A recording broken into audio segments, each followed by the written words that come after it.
Este es un caso de catarata laminar en una niña de 4 años y ella tiene una visión de la mano cerca de la cara. Ella fija muy bien. Sus padres no tienen ningún tipo de opacidad, su escaneo B fue normal y también le hicimos la biometría. Su queratometría fue de 41 y su longitud axial fue de 21,56. Entonces vamos a implantar lentes de 24,5 dioptrías. Entonces lo que vas a hacer son 2 incisiones MVR.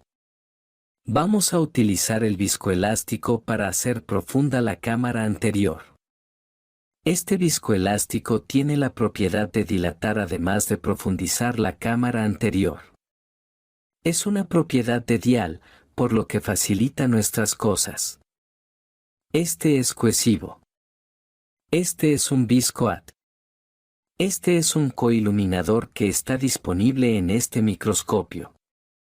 Facilita las cosas para hacer la rexis. Entonces puedes ver el núcleo central. Así que voy a hacer una pequeña apertura aquí. Así que este es el final de las pinzas vitreoretinianas, lo que estamos tratando de usar aquí. Hay una pregunta en la audiencia.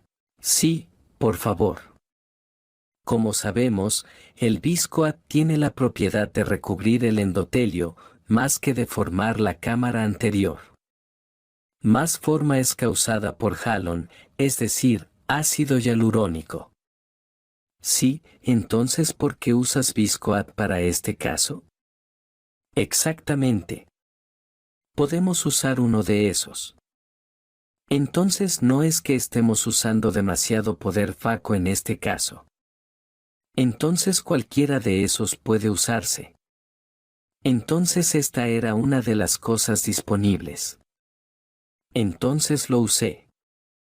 Entonces, en la parte inicial del entrenamiento, si alguien quiere usar un Viscomet, también está bien en este tipo de situación. Entonces necesito hacer la incisión un poco más grande. Posteriormente podemos implantar la lente desde la misma incisión si así lo deseas. Entonces esa es la ventaja de eso. Aquí podemos ver débilmente los bordes. ¿Cómo es la consistencia de la cápsula? Parece bastante suave. No parece friable ni denso. Está bastante bien. Es totalmente diferente a la catarata infantil donde será muy friable. Entonces, si apunta al tamaño del núcleo, llegará a ser un poco más grande que eso. Eso es lo que suele pasar. Como pueden ver, la última parte todavía está allí, así que necesito sacarla. Entonces, en la parte inicial del entrenamiento, es mejor entrar y salir tanto como quieras. ¿Quieres que esta rexis sea clara, redonda y regular? Si el procedimiento hidroeléctrico es necesario en un niño, probablemente no sea necesario porque es posible que no mejore nada para usted. En un adulto probablemente sea necesario. Y ahora solo estás usando bimanual y esto parece bastante suave. ¿Es eso correcto? Es suave. Normalmente, en cataratas muy blandas, intento aspirar primero la parte periférica y luego llegar al centro. La razón es que el núcleo actúa como un taponamiento contra la cápsula posterior, lo que hace la vida un poco más fácil. Pero a veces el núcleo puede simplemente aparecer, como una paleta. Puede simplemente surgir. Así que está bien incluso si surge, pero en la medida de lo posible, si puedes evitarlo, está bien. Así que ahora puedes ver que el núcleo se interpone en tu camino, así que puedes empujarlo hacia atrás e ir por la otra materia cortical o simplemente aspirarlo. Es la parte más importante y probablemente la más difícil de la catarata pediátrica. Por lo demás queda bastante blando. ¿Y conocemos la etiología o la causa de esta catarata? Sí, En este caso en particular, intentamos analizar muchas de las posibles etiologías, las examinamos. Realmente no conocemos la etiología en este caso particular. Entonces, alrededor del 40 al 50% de las cataratas del desarrollo, no conocemos la etiología en los niños. Secuenciación de próxima generación para la prueba genética. Si lo haces, probablemente lo consigas, pero en este caso hemos hecho todo lo clínicamente posible. No vimos ninguna anomalía física en la cara ni en el examen sistémico, pero la mayoría de estos casos que vemos son idiopáticos. No tenemos ninguna causa específica en este tipo de niños. Unilateral es un juego diferente. Entonces su etiología es un poco diferente. Entonces, bilateral significa que se piensa en una enfermedad sistémica, por lo que tenemos que pensar más en cosas sindrómicas en un bilateral, pero a pesar de todo eso, la mayoría de estos casos son idiopáticos. Entonces esto se está demorando un poco porque hemos aumentado el tamaño por las dificultades que teníamos en la capsulorhexis anterior. Entonces, cualquiera que sea la profundidad que tenga, no puede tener la profundidad completa con esta incisión más grande, por lo que llevará algún tiempo. Por lo tanto, debe tener paciencia y así podrá brindar un mejor resultado a estos pacientes. Sé que cada paciente es diferente, pero en su práctica, ¿a qué edad hace una vitrectomía primaria, capsulotomía o puede lograr que le hagan una capsulotomía YAG? El libro de texto típico dice que no debemos realizar una capsulotomía posterior primaria después de los 6 años de edad. Lo que hemos visto en nuestro país es que incluso después de 8 años, 9 años, desarrollan esta opacidad capsular. Entonces lo hago hasta los 8 años aproximadamente. ¿Es solo la cápsula posterior la que se opacifica o también es la hialoide anterior? Es incluso hialoide anterior.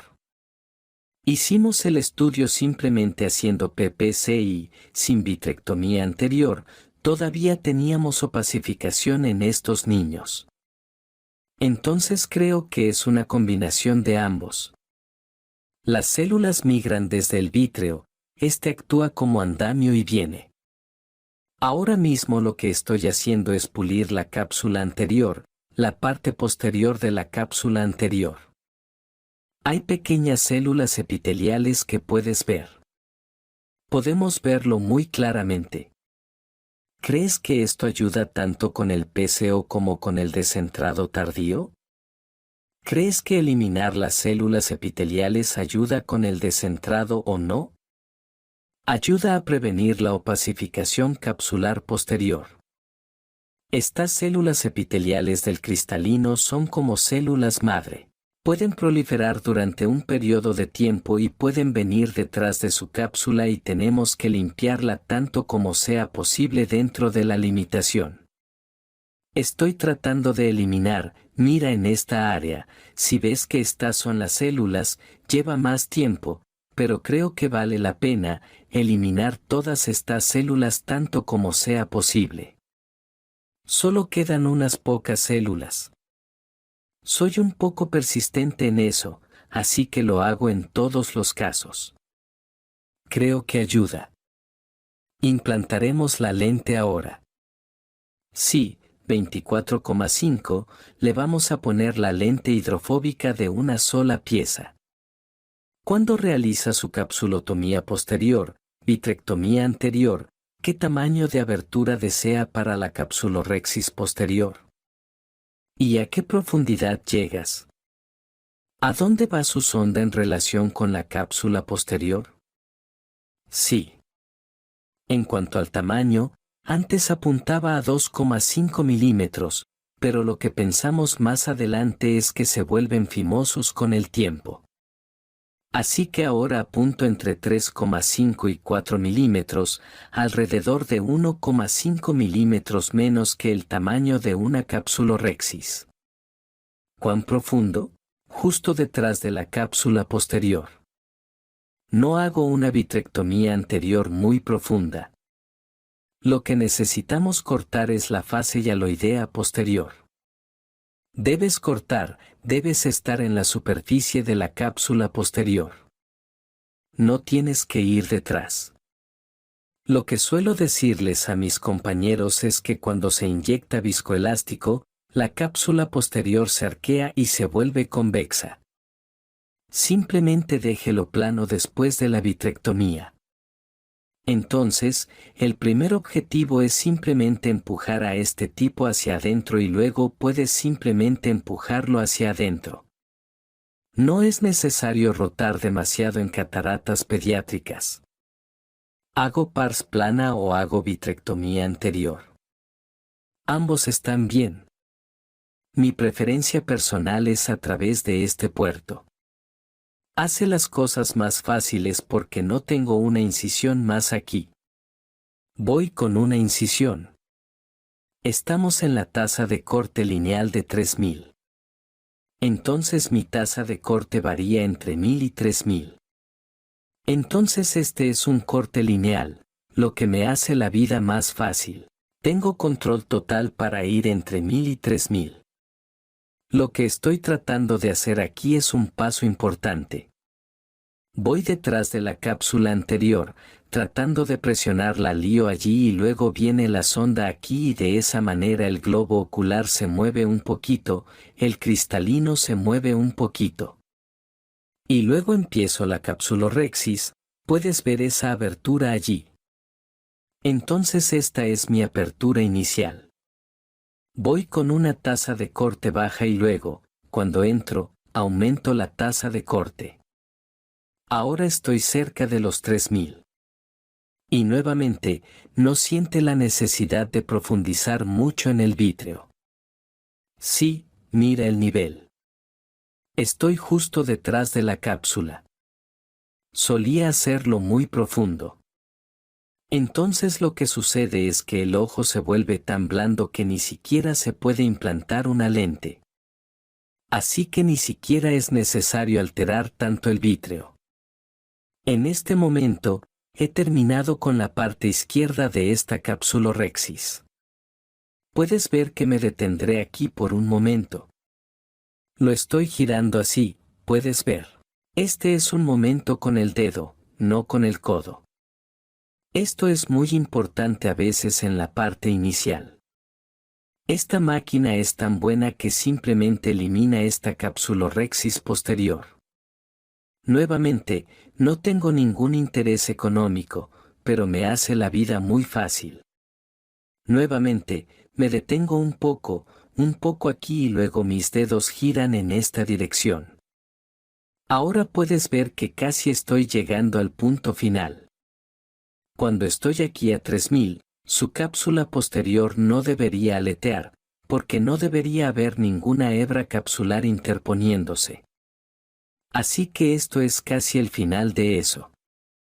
Entonces, cuando salgas, prueba el centrado de esta lente.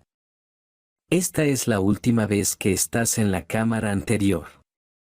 Cuando salgo lo que hago es inyectar aire con la otra mano y luego suturar.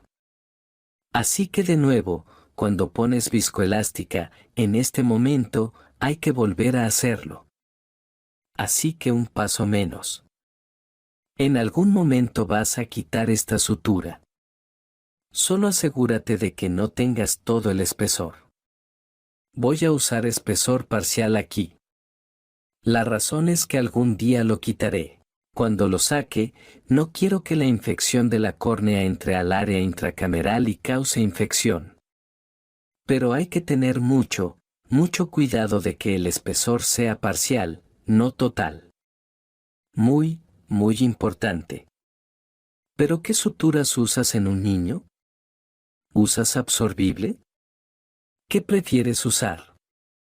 Nuevamente, Bangladesh es casi similar a la India.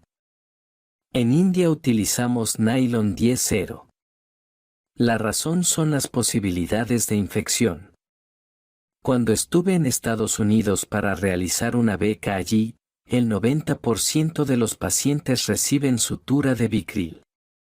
Así que la preferencia es definitivamente el nylon 10-0. Gracias.